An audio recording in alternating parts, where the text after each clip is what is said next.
Another scandal for Hunter Biden, this time through his connection to the Burisma-linked lobbying firm Blue Star Strategies. A former Ukrainian prosecutor told Obama-era State Department officials that Blue Star offered him access to officials high up in Hilary Clinton's 2016 presidential campaign. Now, this is just weeks before the election.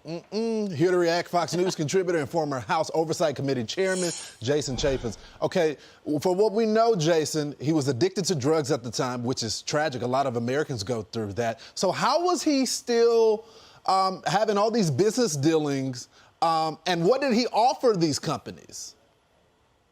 Well, this is the suspicion, right? This is the concern, is that 2014, Hunter Biden joins the Burisma board. Shortly thereafter, Blue Star Strategies becomes involved. The vice president, Hunter Biden's dad, becomes in charge of Ukrainian process, goes over to Ukraine and famously goes out and brags about how he's going to withhold nearly $1 billion in U.S. taxpayer dollars if they don't switch out who their prosecutor is. Meanwhile, now new emails are showing that this Blue Star Strategies is out there bragging that they can provide access to the highest levels of Hilary Clinton's campaign, including the potential new chief of staff. The ambassador, Yovanovitch, is actually saying in testimony before Congress, hey, I don't even know that Hunter Biden was involved. Meanwhile, George Kent, who works for the State Department, was warning the Biden White House and the vice president's office and others within the State Department that, hey, this Hunter Biden thing looks really suspicious. Yovanovitch has a meeting with Blue Star Strategies in December of 2016. But supposedly nothing was awry. Are you kidding me? This is why the U.S. attorney is involved and why there is more smoke than ever that Hunter Biden did something nefarious and that his dad, the current president of the United States, has a lot of explaining to do. Yeah. Jason, let's talk about the May jobs number. Missed the mark by about 100,000 jobs. And Jason Furman, who's a former Obama chairman of the Council of Economic Advisors, he said COVID-19 was still relatively permanent in May, as much of the population remained unvaccinated, and many states were just beginning to adjust their public health guidance.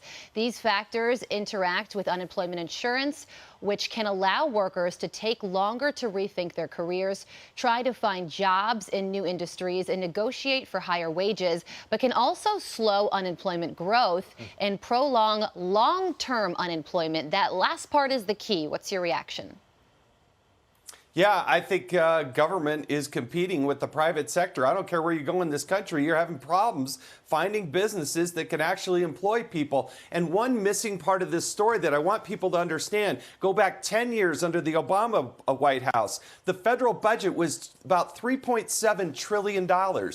It now is proposed by Joe Biden to be $6 trillion, a 50% increase in our federal budget in over 10 years. The debt has swelled from roughly $16 trillion to nearly $30 trillion, nearly doubling. There is a huge, massive effect. Is your government that much more effective and efficient with a 50% increase? No, it's more bureaucrats, more government, more regulators. And the consequence, our economy is suffering and we're not growing like we should be.